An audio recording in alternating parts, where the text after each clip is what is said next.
2019 Ram 3500 Cummins 6.7 liter.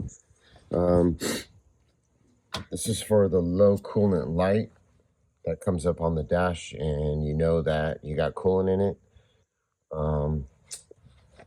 What ends up happening, it's going to be the coolant reservoir.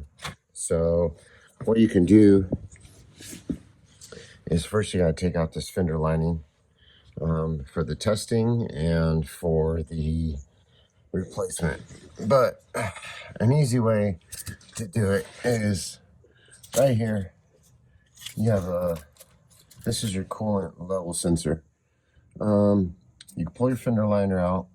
You could pop this off, and you could stick in the pins of the connector. You could stick a paper clip or jump a wire there or whatever in between the two pins. You know, the connector off. Then turn your truck back on, and the low coolant light should turn off.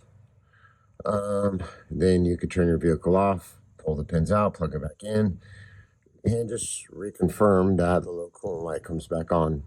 And that's a quick and easy way to test if this is bad. The problem is you can't just replace the sensor, because what happens in these bottles, and 99% of the time this is the problem.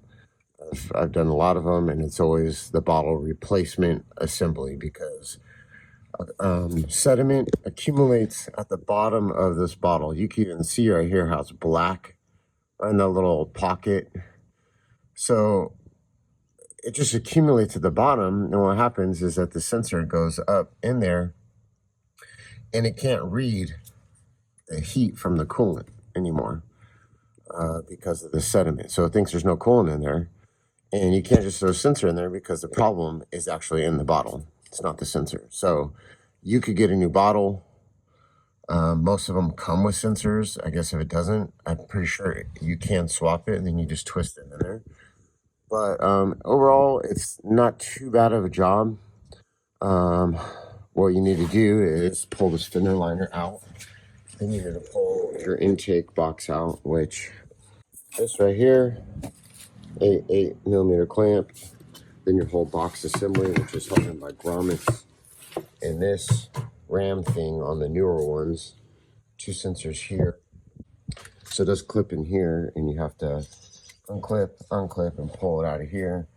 Pry this thing off of all these grommets that are here, and pop that out. Then the next thing you're going to want to do is pull the battery. So disconnect your negative on that side, and then we're going to pull this battery and the tray out in order to pull this bottle out. Okay, get the battery out. 2 10s, 1 10, hold down.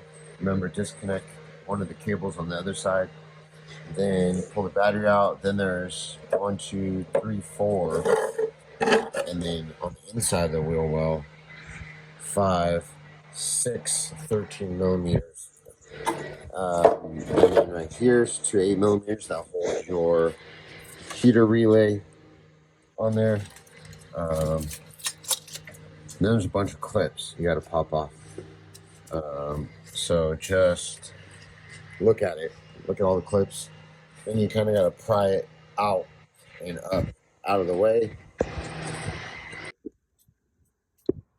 Okay, your coolant bottle is going to have 1 2 3 mounting bolts.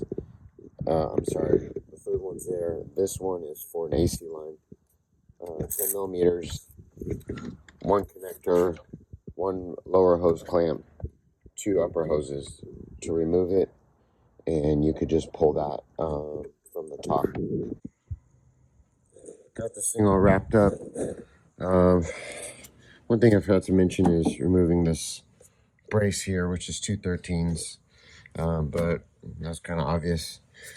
And another thing is, these come with like a permanent kind of clamp style, which you can crimp those back on, but I would suggest just getting, and they are different sizes, just getting the worm style clamps, put them back on or whatever. Have a couple of those handy. But everything's back together, and then you're ready to top off your cooling system, and that's it.